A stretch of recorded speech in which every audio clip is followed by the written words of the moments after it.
Smart people fail at weight loss for a simple reason. They optimize the wrong thing first. They obsessively count calories, but when the biology that makes nutrients turn into fat is still not corrected, you cannot lose fat at all. That fat storing biology is driven by insulin and other metabolic signaling. Fix the order. What to correct first, what comes second, what is next, and everything else becomes easier. Improvements show up faster and predictably. Now, when you run a company, you don't suddenly increase on marketing spend while your cash flow is negative. You stabilize cash flow first. In metabolic health, the equivalent of cash flow is insulin exposure. If your insulin is high all the time, you can never lose fat, period.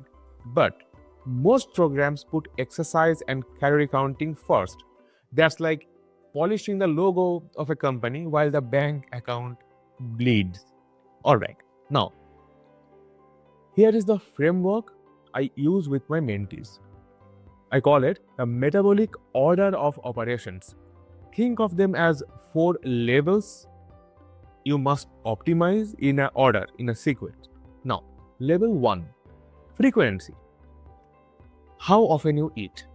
How often you eat determines how often insulin rises. If insulin is rising 6-8 times a day, your body never gets a chance to burn stored fat. So, the first question, are you giving insulin a break?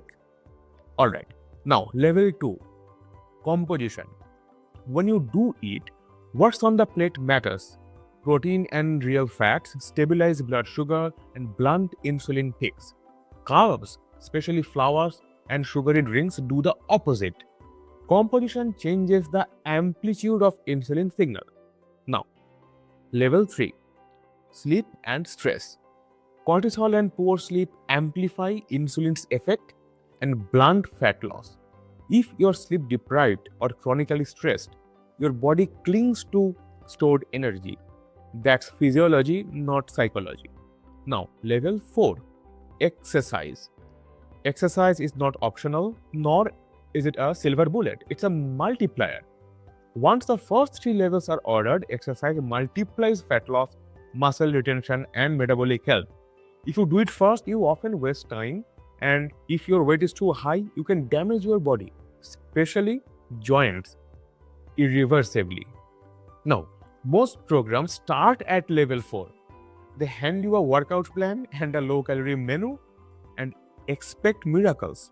That's why so many bright, disciplined people fail. They're optimizing the wrong variable.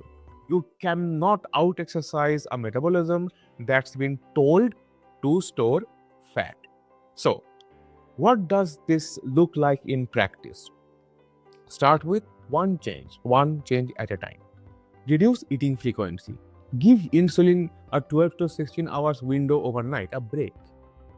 2. Or next, make your first food of the day protein forward. This can also make it easier to maintain the first change, that is, reducing eating frequency. Number 3, protect sleep. Try to have 8 hours of sleep opportunity when possible and a simple wind down routine. Only after you have done all that consistently for a few weeks, then add a structured strength training. If you have tried everything to the best of your ability and nothing really worked, that is the wrong order of operations. You are being efficient about the wrong thing at the wrong time. But that's fixable with the right order of operations. Now, for Indians, South Asians, and NRIs, people I work with all the time, this order matters even more. We tend to accumulate visceral fat even at lower BMI, which means you might not be obese from the outside, but still at a risk due to fat accumulation in and around your organs. That's visceral fat. That makes insulin control and sleep optimization even a higher priority. Small changes translate to big risk reduction. Now, if you want a lab-verified roadmap rather than just guesswork, My private health and well-being audit gives you exactly that. Targeted labs, a prioritized sequence, and measurable targets. Book a private health and wellness audit from the link in the description. I will tell you what to change first, why, and how fast we expect measurable results. If you are on medications, please coordinate changes with your clinician.